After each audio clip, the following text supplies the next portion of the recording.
Have you ever wondered what it would be like for an alien soldier to experience human food for the very first time? Well, brace yourselves, because today's story dives into an out-of-this-world encounter with taste that's so good, it nearly leads to a pleasure shock. Welcome to Best HFY Stories, where humanity shines in the stars and sci-fi meets heart and humour. In today's episode, we're exploring Alien Soldier Tries Human Food, Nearly Dies of Pleasure Shock. A tale that's equal parts hilarious, heartwarming and downright delicious. But before we dive into this epic journey of taste, make sure you hit that like button to show your love for HFY and sci-fi stories. Leave a comment down below. What's the one human dish you think would knock an alien's socks off, if they have any? And of course, subscribe to the channel for more amazing stories that celebrate humanity's resilience, creativity, and sometimes our irresistible food. All right, let's jump right into the story. Prepare for laughter, awe, and maybe even a little hunger. Let's go. The smell of grilled meat and spices drifted through the metal corridors of New Seoul Space Station. It was coming from Tayo's small restaurant, Earth Flavors, tucked away in the busy market section of Level 3. Steam rose from the cooking stations as Tayo worked his experienced hands, moving quickly over the hot grill. "You're going to get us in trouble again," Dayoung said, chopping vegetables at the prep station. He glanced nervously at the door. The station manager said to keep our cooking smells contained. The aliens don't like it. Tayo just smiled and flipped a piece of marinated beef. If they don't like it, they can close their smell organs. This is a human station too. The door chime rang. Both men looked up, expecting to see their usual human customers. Instead, they froze. A tall Centurion soldier ducked through the doorway. The alien had to bend down to enter. They were all over 7 feet tall. Its grey-blue skin seemed to shimmer under the restaurant's warm lights, and the sensory organs on its neck pulsed with a soft blue glow. This was Reiki, one of the new Centurion soldiers stationed on New Seoul. Everyone knew about the Centurions. They were famous for being tough warriors, but also for having very weak senses of taste and smell. Most of them avoided human areas of the station, saying the smells were too strong. "Strong? Is this where the strange scent is coming from?" Reiki asked. Their voice was deep but clear, the translator doing its job well. "I have been detecting it for days now." Tayo straightened up and bowed slightly. "Welcome to Earth Flavors. Would you like to try some food?" "Careful," another Centurion called from the doorway. 2 more soldiers had followed Reiki in. "Human food is dangerous. Commander Val said it can overwhelm our senses." Reiki's neck organs flashed a brighter blue, a sign of annoyance in their species. "I am a warrior of the 3rd Fleet. I do not fear food." Dayoung moved closer to Tayo and whispered, "Maybe we should tell them about what happened to that Centurion diplomat who tried hot sauce last month." But Tayo saw something in Reiki's stance, curiosity mixed with pride. He knew that look. He'd seen it on Earth, in cooking competitions, when chefs faced new challenges. Sometimes, the most interesting things happened when people pushed their boundaries. "How about we start with something simple?" Tayo suggested. He moved to the refrigerator and pulled out a small clay pot. "This is kimchi. It's fermented vegetables with spices. Every Korean family has their own recipe. This one is my grandmother's." The other Centurions moved closer, their neck organs now pulsing with yellow light, their sign of worry. But Reiki stepped forward. "Your grandmother? Is she a great warrior?" Tayo laughed softly. "In her own way, she fought to keep our family's old recipes alive when everyone else wanted modern processed food. She taught me everything I know about cooking."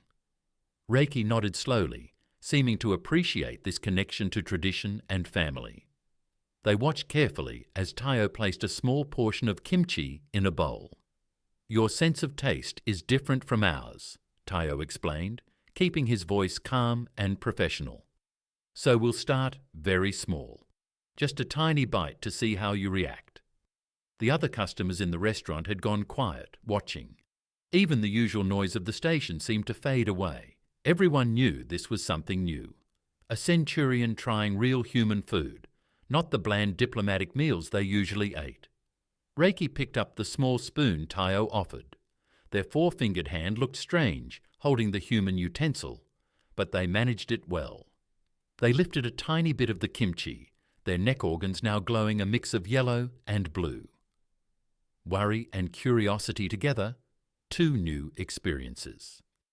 "Reiki," they said formally, then put the spoon in their mouth. For a moment, nothing happened.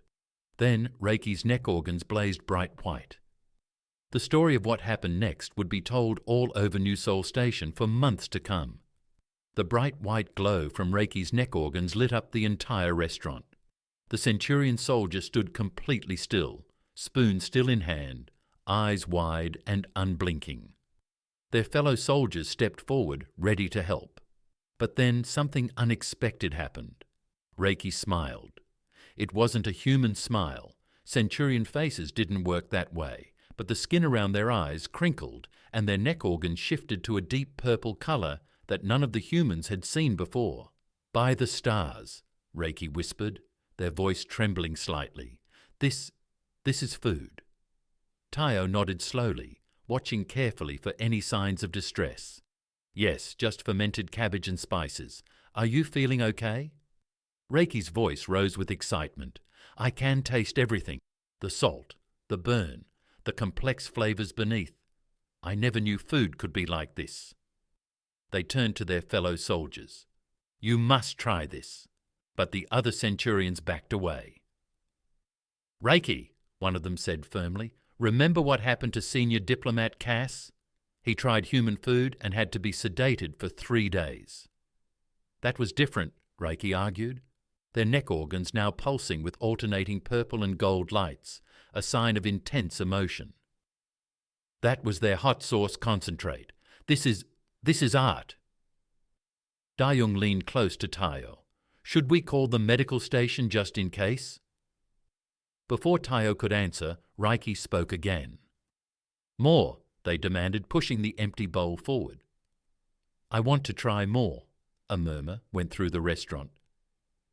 Human customers watched with a mixture of concern and fascination.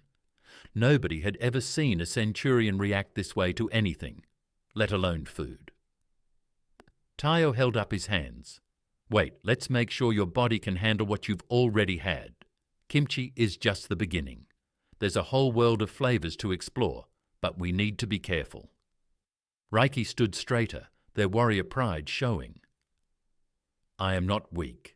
My species may have limited taste, but I am different. I can feel it. That small bite has awakened something."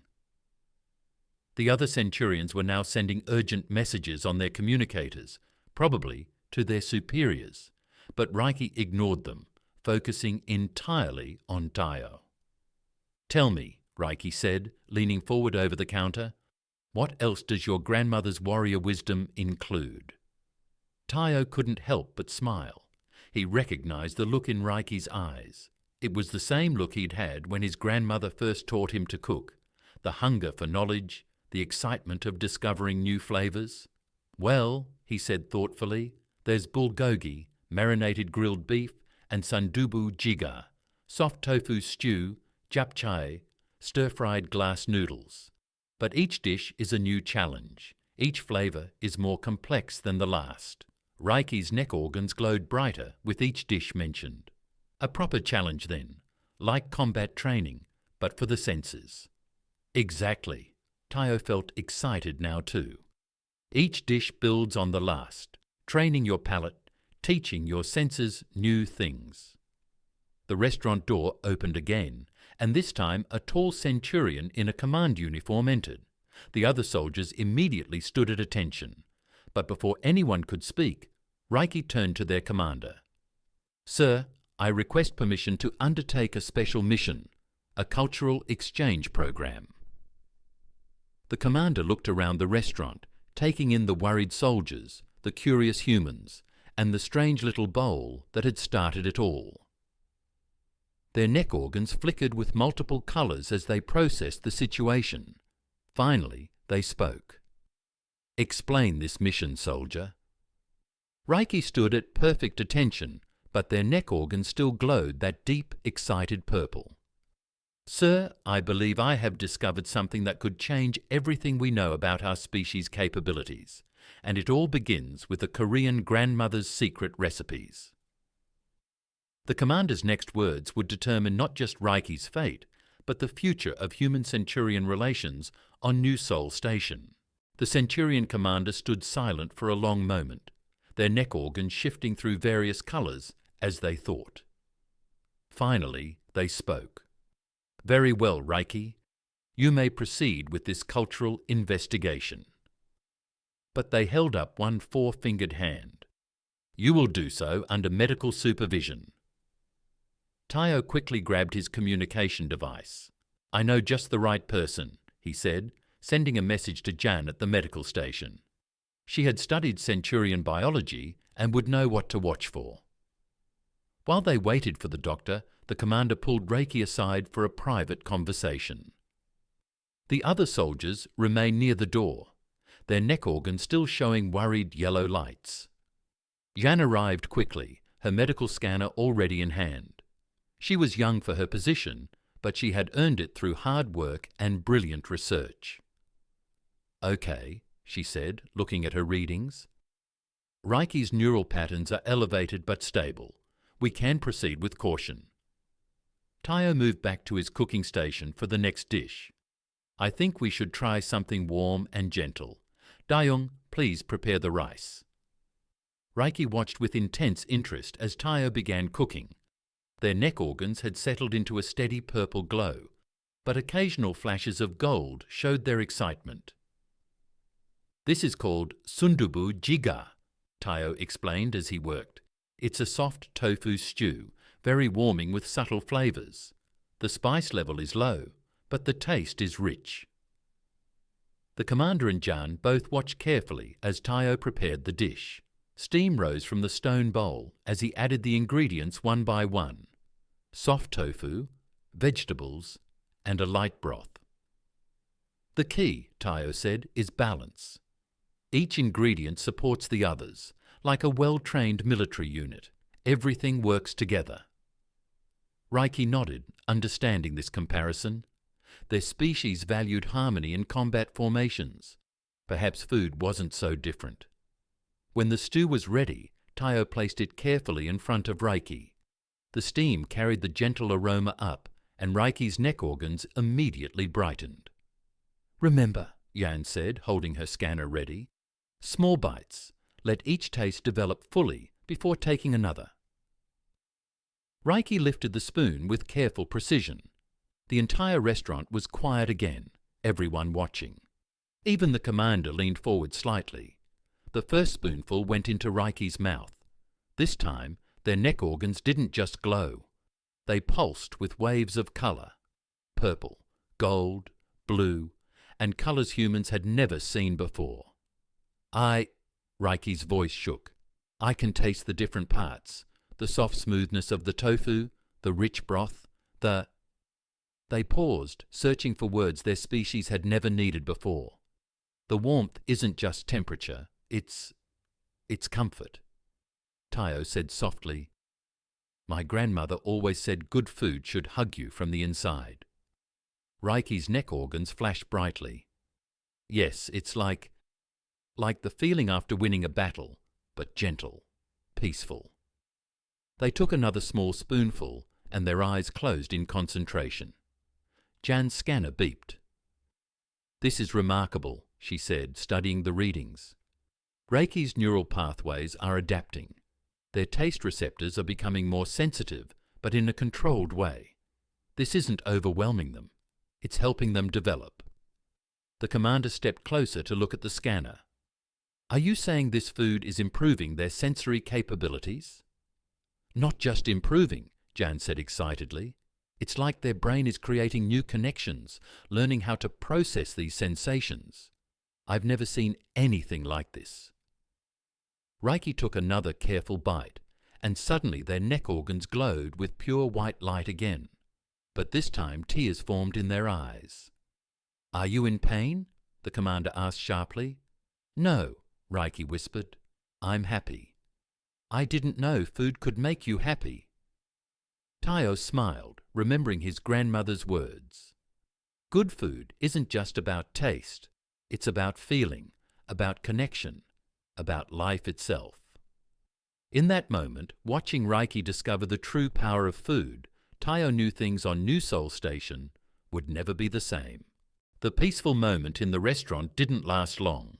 Without warning, Reiki's neck organs began to pulse with intense light, shifting colours faster than anyone had ever seen. The Centurion soldier gripped the edge of the table, their tall frame shaking. "Something's happening," Reiki gasped. Their eyes grew wide, and their normally grey-blue skin began to take on a lighter shade.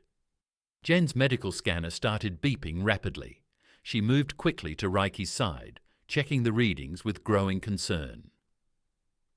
"Their neural activity is off the charts," she announced, adjusting settings on her scanner. "It's like their entire sensory system is rewiring itself." The commander stepped forward. "Stop this immediately. We must get them to the medical bay." But Reiki held up one trembling hand. "No, wait, it doesn't hurt. It's like waking up. Like I've been asleep my whole life, and now I'm finally awake." Tayo watched with worry as more Centurion medical staff rushed into his restaurant. They brought strange-looking equipment with them, their own neck organs glowing yellow with concern. "We need to understand what's happening," Jen said, showing her readings to the Centurion medical team. "Look at these patterns. The pleasure centers in their brain are highly active, but it's not causing damage. Instead, it's creating new neural pathways." The Centurion doctors huddled around her scanner, their neck organs flickering with blue lights of curiosity. One of them spoke up. "This is unprecedented. Our species has never shown this kind of neural plasticity before." Reiki was still shaking, but their voice was steady. "Everything is so clear now. I can smell everything. The different spices in the air, the metal of the station, the cleaning supplies used on the floor." They paused, amazed. Have humans always experienced the world this way? Tayo stepped closer, despite the worried looks from the medical team. "Each person experiences things differently," he said gently. "But yes, humans tend to have strong senses, especially when it comes to food." The commander watched all of this with calculating eyes, their neck organs showing swirls of blue and gold, thinking and opportunity. "Dr. Park," they addressed June, "what are the military implications of this development?" June looked up from her scanner. "Well, if Reiki's enhanced senses remain stable, it could mean improved situational awareness, better threat detection, more detailed environmental analysis. The combat applications could be significant." The restaurant had become crowded now, with medical equipment beeping and doctors talking in hushed tones. But through it all, Reiki remained focused on the half-finished bowl of stew in front of them. "Can I?" they asked hesitantly. "Can I finish my meal?" There was a moment of silence. Then Jen laughed. "As long as your readings stay stable, yes. In fact, it might help us understand what's happening better."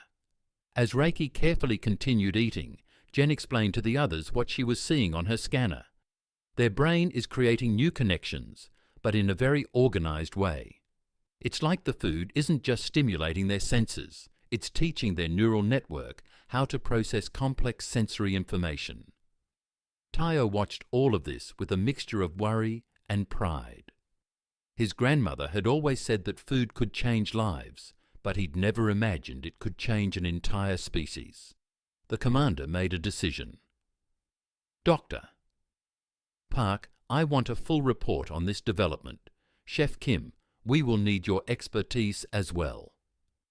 They turned to address everyone in the restaurant. What has happened here today could change the future of human-Centurion relations. We must proceed carefully, but we must proceed. Reiki finished the last spoonful of stew, their neck organs now glowing with a steady, bright purple. "Sir," they said to their commander, "I volunteer to be the first test subject for further research." The commander nodded. "Granted. But first we need to establish proper protocols. This is no longer just about food. This is about the evolution of our species." As the medical teams began setting up their equipment for detailed study, Tayo couldn't help but smile. His little restaurant on New Sol Station had just become the most important research site in human-Centurion relations. News spread quickly through New Sol Station. Within days, everyone had heard about the Centurion soldier whose senses had been awakened by human food. The story grew with each telling, and soon Tayo's small restaurant became the center of attention. "This is getting out of hand," Da-Jung said one morning, watching the growing crowd outside their door. Both humans and Centurions stood in line, trying to peek through the windows. "We're supposed to be a restaurant, not a science experiment." Tayo wiped his hands on his apron and looked at the security guards keeping people back. "Change is never easy," he said, "but sometimes it's necessary." Inside the restaurant, Reiki sat at what had become their special table, surrounded by medical equipment. Jen checked the daily readings while the Centurion soldier enjoyed a simple bowl of rice with grilled vegetables. "Your neural patterns have stabilized," Jen said, smiling at her scanner, "and the new sensory pathways are permanent. You're not going to lose these abilities." Reiki's neck organs glowed with deep purple happiness. "Watch this," they said, picking up a single grain of rice. "I can taste the difference between this rice and the one from yesterday. They're from different fields, aren't they, Tayo?" Tayo nodded, impressed. Different farms on Earth. Most humans couldn't tell the difference. The restaurant's door opened and a group of important-looking Centurions entered. Their formal uniforms and straight postures marked them as high-ranking officials. The commander, who had been there on the first day, walked with them. "These are the members of the Centurion High Council," the commander announced. "They have come to see this development for themselves." Everyone in the restaurant stood straighter. Even the human customers seemed to hold their breath. The High Council members approached Reiki's table, their neck organs showing swirls of blue and gold, curiosity and evaluation. "Show us," one council member said simply. Reiki stood and bowed in the human way they had learned from Tayo. "Honored council members, please allow me to demonstrate." They turned to Tayo. "Chef, could we have the tasting menu we prepared?" Tayo and Da-Jung moved quickly but carefully, bringing out small dishes they had practiced all week. Each plate held tiny portions of different foods, arranged to tell a story of Earth's flavors. The council members watched as Reiki explained each dish, describing not just the tastes, but the feelings they created. Their neck organs glowed with earnest purple light as they shared their experience. "This simple rice carries the story of the earth it grew in," Reiki said. "This soup holds the wisdom of generations. These vegetables show how simple things become amazing with care and skill." One council member turned to June. "And you say this sensory enhancement improves combat capabilities?" "Yes," Jen said firmly. "Reiki's performance in training has improved by 40%. Better awareness, faster reactions, more precise movements. The enhanced senses strengthen everything."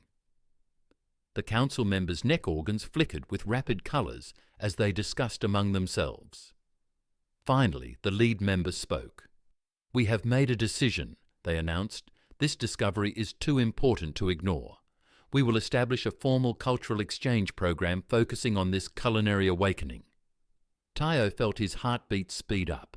His grandmother had always said food could bring people together, but this was beyond anything she could have imagined. "Chef Kim," the council member continued, "we request your help in designing this program, and Dr. Park, we will need your medical expertise to ensure safety and document the results." Reiki stood proudly. I volunteer to help train others. I can guide them through the experience, help them understand what to expect. The commander nodded approvingly. This could change everything. Our training methods, our cultural understanding, our very way of experiencing the world. As the council members began discussing details with Jun and the commander, Tayo looked around his small restaurant. The place where his grandmother's recipes had found a new purpose, bridging the gap between species. The future of human-centurion relations would begin here, one careful taste at a time. 2 weeks after the High Council's visit, Tayo's restaurant had changed completely. The main dining room now had special training stations set up along the walls. Each station had medical monitors and carefully prepared food samples. Small groups of Centurion soldiers sat at each station, with Reiki moving between them as an instructor. "Remember to breathe slowly," Reiki told a nervous-looking soldier holding a spoon of soup. "The first new taste is always intense, but you are warriors. You can handle it." Tayo worked in the kitchen with Da Jung, preparing special training meals. They had created a careful system, starting with the mildest flavors and slowly building up. To stronger ones, Chun had helped them understand exactly how each food affected Centurion biology. "Look at this," Jen said, showing Tayo her data. "Each soldier who goes through the program shows the same pattern of neural growth. It's like their brains are remembering how to use senses they lost thousands of years ago." In the corner, a young Centurion soldier suddenly stood up, their neck organs blazing with white light. "I can taste it," they shouted. "I can really taste it." Reiki hurried over to help, their own neck organs glowing purple with pride. "Yes, that's it. Now tell me what you taste. Break it down like we practiced." The young soldier spoke slowly, finding new words for new experiences. Salt, but not just salt. There's something deep under it, like the ocean we evolved from. Tayo smiled. They were serving the simple seaweed soup, and this soldier had just discovered their species' ancient connection to the sea through taste. Dayung checked his specially marked containers of ingredients. "The next group starts in 10 minutes. These are the ones who already completed basic taste training. They're ready for spices." The door chimed, and the commander walked in with several human military officials. They had come to observe the training program's progress. Tayo could hear Rocky explaining the process to them. "Each soldier progresses at their own pace," Reiki said. "Some adapt quickly, others need more time, but all of them are discovering new ways of understanding the world." One of the human officers watched as a Centurion soldier carefully tasted a piece of grilled fish. "And this really improves their combat abilities," Reiki said. They pulled up a training video on a nearby screen. It showed before and after footage of soldiers running combat simulations. The difference was clear. After the food training, their movements were smoother, their reactions faster, their awareness sharper. "It's not just about taste," Jen explained to the officials. "The enhanced sensory processing improves everything. Smell, touch, hearing, even visual processing. Their brains are remembering how to use all their senses fully." In the kitchen, Tayo prepared the next round of training samples. He thought about his grandmother, wondering what she would think of her recipes being used this way. She had always said that good food opened people's minds. Now it was literally true. "Chef Kim," the commander called, walking into the kitchen. "The High Council is very pleased with our progress. They want to expand the program to other stations." Tayo looked up from his work. "We'll need to train more instructors first and set up proper kitchens. The food must be prepared correctly, or it won't work right." The commander's neck organ showed gold light. "Opportunity. We want you to help design the training kitchens and perhaps teach other human chefs how to work with our people." Before Tayo could answer, a cheer went up from the main room. Another soldier had just experienced their first real taste. Their neck organs were glowing with joy as they discovered flavors their species had forgotten centuries ago. "Yes," Tayo said, watching the scene. "I'll help, but we do this right. Food isn't just fuel, it's a bridge between worlds. My grandmother taught me that." The commander nodded in understanding. On New Sol Station, a small restaurant was changing the galaxy, one careful taste at a time. 1 month into the training program, the combat simulation room on New Sol Station was packed with observers. Human and Centurion officials stood behind protective glass, watching as Reiki prepared for their demonstration today. The commander announced to the crowd, "Reiki will show how enhanced senses affect combat performance. They will face our most difficult training course, one that no Centurion has ever completed perfectly." Jen stood near the front, her medical scanner ready next to her. Tayo and Deason watched nervously. They had helped Reiki prepare for this day, carefully planning meals to strengthen their new sensory ability. The simulation began. The room's holographic systems created a complex battlefield environment. Obstacles appeared, targets popped up, and hidden threats emerged from every direction. Reiki moved like nothing anyone had ever seen before.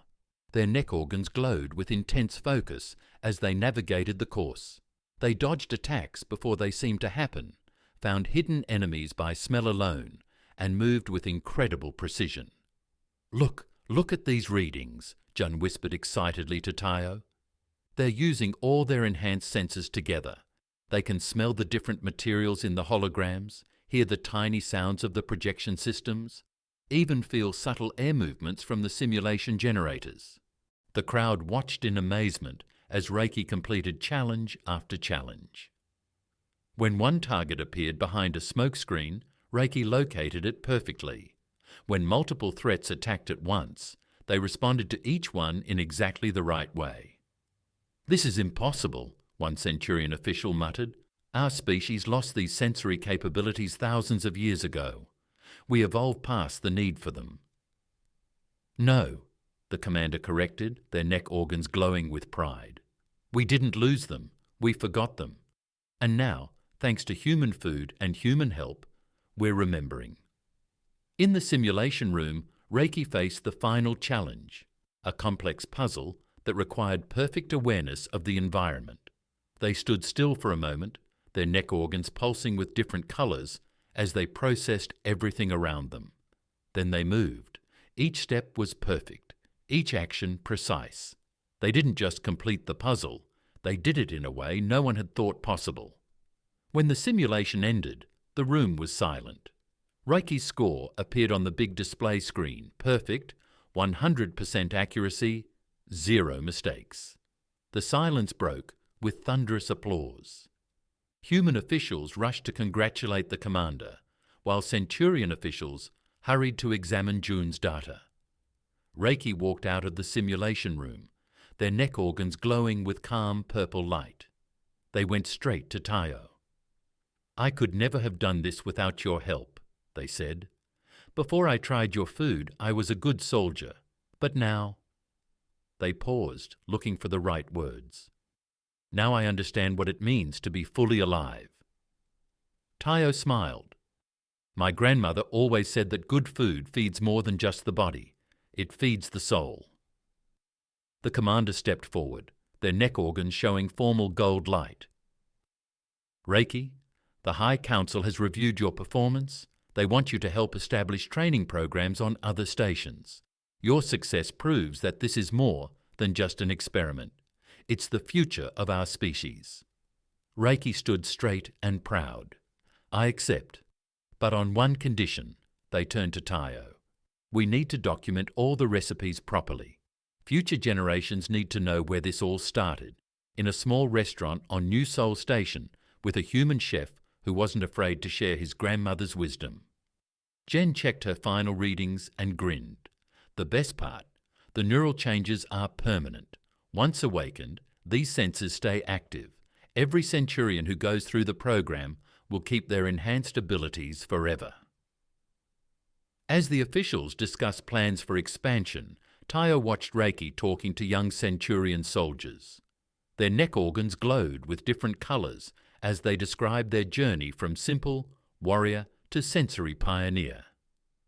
In just a few months, a bowl of kimchi had changed the course of history, and this was just the beginning. 6 months after Reiki first tasted kimchi, New Seoul Station had changed completely. Tao's small restaurant had grown into a large cultural centre.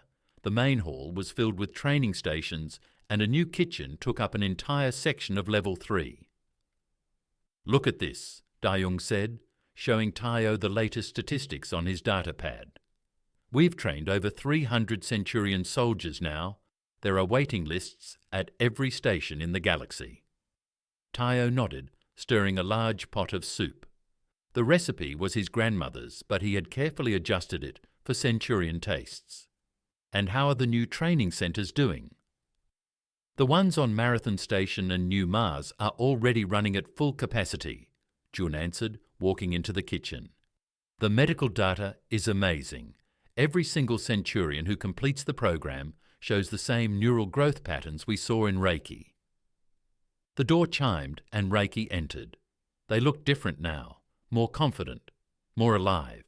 Their neck organs glowed with steady purple light as they walked through their old training ground. "The High Council has approved the next phase," Reiki announced. "We're going to open training centres on the Centurion homeworlds. They want you all to help set them up." Tao looked around his kitchen. Pictures covered one wall, images of successful trainees, their neck organs glowing with joy as they discovered their new senses. In the centre was a photo of his grandmother, smiling in her old earth kitchen. What would she think of all this? He wondered aloud. Reiki stepped closer, their neck organs showing gentle blue light. "She would be proud. You've taken her lessons about food and connection and used them to change the galaxy." In the main hall, a group of new Centurion trainees was starting their first tasting session. Their neck organs flickered with nervous yellow light as they faced their small bowls of rice. "Remember," the instructor said, one of Reiki's first successful students, "this isn't just about taste. It's about waking up parts of yourselves that have been sleeping for generations." Jion checked her scanner, smiling at the readings. "The most interesting part, the children of enhanced Centurions are being born with these sensory capabilities already active. We're literally watching a species evolve." The station's commander walked in, accompanied by both human and Centurion officials. "The Alliance Treaty is ready for signing," they announced. "This program will be the foundation of our new partnership." Tao watched as a young Centurion soldier tasted their first spoonful of seasoned rice. Their neck organs blazed with white light, just like Reiki had all those months ago. "It's not just about the food anymore," Reiki said softly. "It's about trust. Humans trusted us with their culture, their knowledge, their traditions. And we trusted them to guide us through this transformation." Dayung laughed. "And to think it all started because you were too stubborn to listen to warnings about human food." Reiki's neck organs flashed gold with amusement. "Sometimes stubbornness leads to good things, though I still can't handle that hot sauce you love so much." The officials gathered everyone for a ceremony as Tao watched humans and Centurions sign the new alliance treaties. But the real proof of their success was all around them. In the training stations where soldiers discovered new senses, in the kitchen where chefs learned to cook for both species, in the medical bay where doctors studied this amazing transformation. "Chef J. Kim," the commander said, "your grandmother's recipes will be preserved in both human and Centurion historical archives. Her wisdom helped bridge the gap between our species." Tao touched the old recipe book in his pocket. Some of the pages were worn and stained, but the words were still clear. His grandmother had written more than just recipes. She had written about how food brings people together, how it opens hearts and minds. She just hadn't known those people included aliens from another star. As he watched humans and Centurions working together, learning from each other, sharing meals and stories and dreams, Tao knew this was just the beginning. Sometimes the biggest changes start with the smallest things, like a bowl of kimchi in a small restaurant on New Seoul Station.